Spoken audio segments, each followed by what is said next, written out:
In 2 hours, D.C. will implement one of its largest juvenile curfew enforcements yet, just in time for Easter weekend. There are 5 new extended zones: Navy Yard, Chinatown, the Waterfront, U Street Corridor, and Banneker. And 7 News' Felicia Ashley is joining us now live. Felicia, these new curfew zones are different from previous ones that we've seen. That's nice because we're seeing a 5-zone activation all at one time in one weekend. On top of that, you mentioned Banneker Park. That's an area where we've seen the city actually plan events there on the weekends to bring teens there to discourage them from coming to areas and doing what we've now deemed teen takeovers, but now it's listed as one of the no-go areas. Now, I want you to take a look at your screen because there are a large amount of neighborhoods included in these curfew zones, and these are areas where large groups of teens and kids cannot go, as expected here in Navy Yard. But there is also the area around the Gallery Place Chinatown Metro, the entire waterfront area, including Banneker Park, the U Street Corridor, and the area around Old Banneker High School and the rec center. In the past, the city used to use that as a hub to invite teens. Now they cannot go there this weekend. Now I spoke to Katie Kramer, who lives in Navy Yard. I think there's nothing wrong with kids gathering. We've all been kids, we've all done it.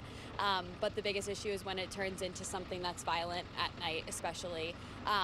I know that the city has been talking about resources they have for kids, but obviously that's not enough. So I think that we need to do a better job of understanding what these communities need so that they're able to better serve, the city's better able to serve them, because we can't fault people for wanting to get together and hang out, but when it shifts to something that's violent and impacts the neighborhood, that's when it becomes an issue, in my opinion.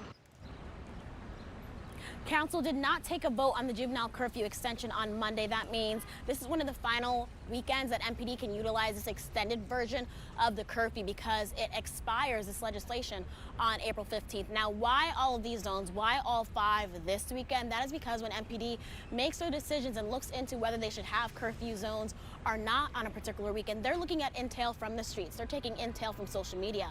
And MPD says they saw a huge increase in the amount of social media posts essentially telling and encouraging teens to go to those locations that are now curfew zones, and that's why they put them in effect in those spots. For now, reporting live from Navy Yard, Felicia Ashley, 7 News.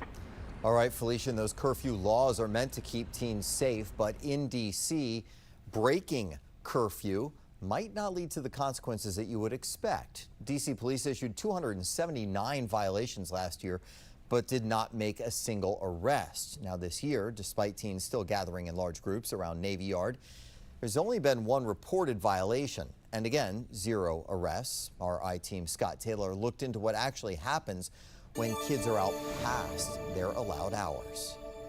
In Washington, D.C., breaking curfew is against the law, but what actually happens might surprise you.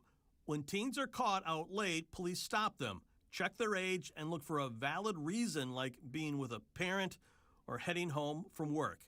If there's no excuse when D.C. police find a teen in the curfew zone after hours, the response is swift but not severe. Most teens are simply taken to a station or safe location and a parent is called to pick them up. And the numbers tell the story. Last year, there were 279 curfew violations in designated zones and not a single arrest this year. Just 1 violation has been reported so far. Again, 0 arrests. Still, the law carries weight on paper. Teens can face up to 25 hours of community service, and parents can be fined up to $500. The district is working on tracking those totals down for 7 News. That was 7 News investigative reporter Scott Taylor. Now, the city's youth curfew extended and expanded law zones, those are set to expire on April 15th.